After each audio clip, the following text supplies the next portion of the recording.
Hello and welcome to the Altar Project. Today we're going to step into the sandy city of Hana to build the divine temple of Judu. The city of Hana is located on the east side of Altar, where most of the drylands are located. Geographically, it doesn't really make sense that the desert is located on the same longitude as the plains and snow biomes, but we're gonna kinda ignore that. Eventually, I'm thinking of expanding the desert region southwards after filling the current Altar map. Hana will be one of the three metropolises of the desert, with an Alhaim-sized city standing in the very center. But for today, we'll just focus on the Temple of Judu. The structure we'll be building today will be heavily influenced by actual Egyptian architecture, so I'll slide in a few fun facts about ancient Egypt now and then as we progress through the video. The basic structure of the Temple of Judu heavily resembles the Temple of Hatshepsut. Out of the many cool Egyptian architectures, the Temple of Hatshepsut stands as my current #1 favorite, not just because of how it looks, but because of its context. Officially known as the Mortuary Temple of Hatshepsut, this temple is built as a place to bury one of the most well-known female pharaohs, King Hatshepsut. Now this is where things get confusing. While Hatshepsut was certainly a woman, she is at times referred to as king.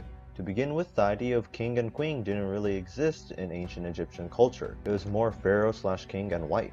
So when Hatshepsut did become the pharaoh, she was depicted oftentimes as a male in Egyptian art, though it was made certain that she was a female through other artifacts.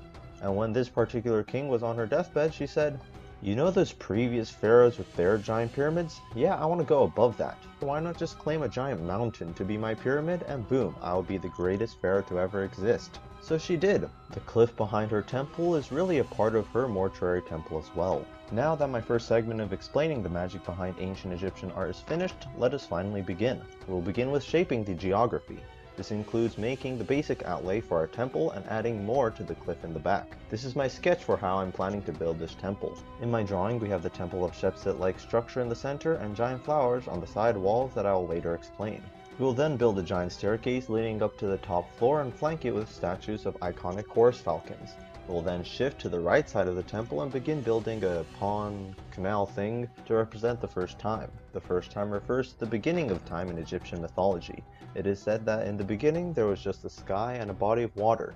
One day, from the water, a pyramid-shaped mountain with flowers emerged, lifting up the sky, creating this world.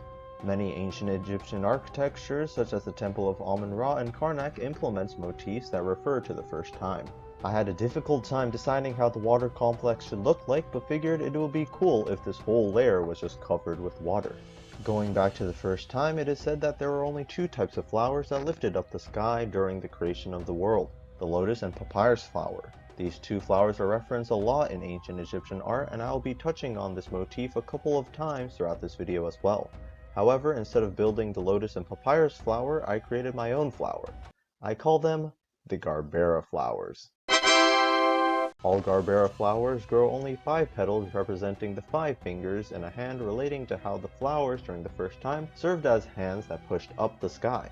I would like to emphasize that everything revolving around Garbera flowers is fiction and is something that I thought of. So don't go to your world history teachers telling him about these weird flowers. On the walls, I'll be pushing in another Egyptian art reference by painting a depiction of the Book of the Dead. This ancient artifact too is a very interesting piece because it explains the steps people go through after dying and before being granted permission into the afterlife.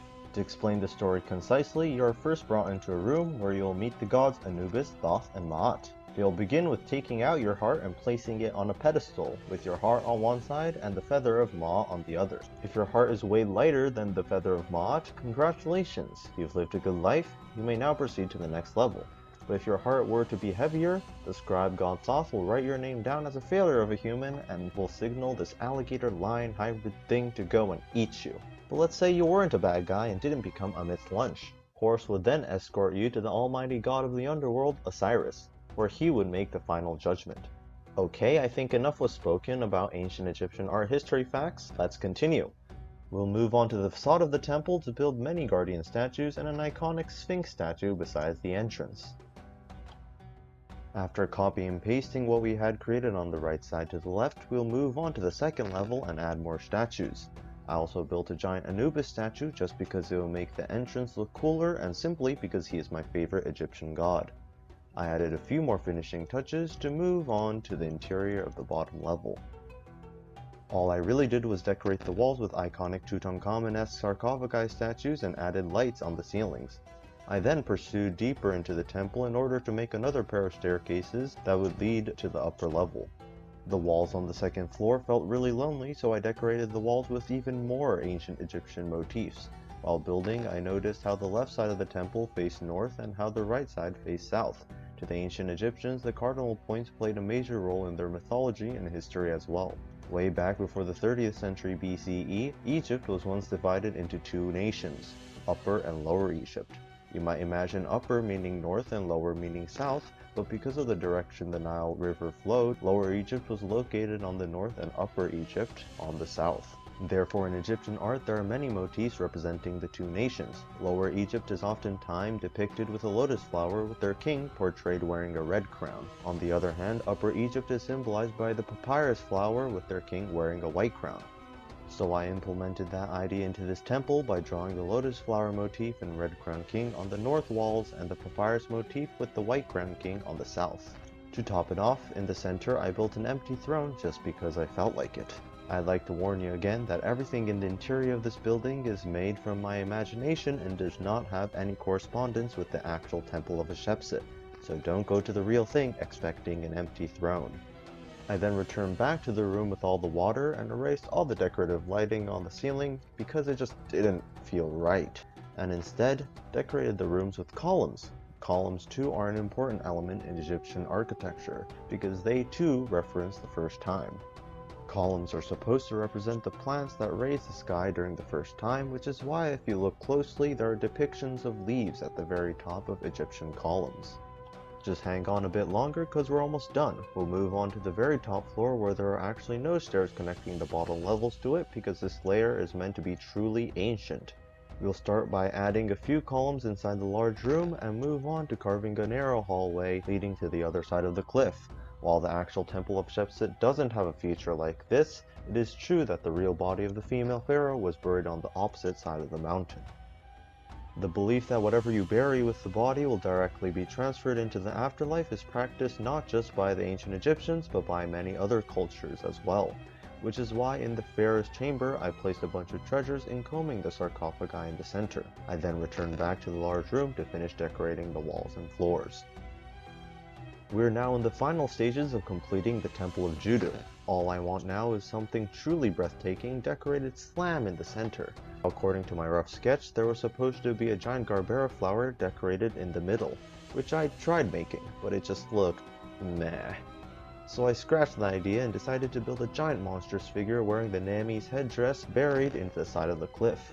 The thick vines ornamenting the cliff serve to restrain the ancient creature from awakening. And by adding a few more details to the facade, we're done.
Okay guys, that is it for this week. I hope the pile of ancient Egyptian facts wasn't too much.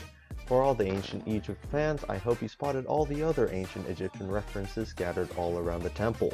Next week, we'll return back to Alhaim to challenge ourselves on making one of my most favorite places in the world, the airport. Now until then, take care. Bye! If your heart is lighter than that of the feather of Manama, the cliff behind her temple is really part of her. Oh, why can't I say? Egypt is oftentimes depicted with a lotus flower with their king portrayed wearing a red.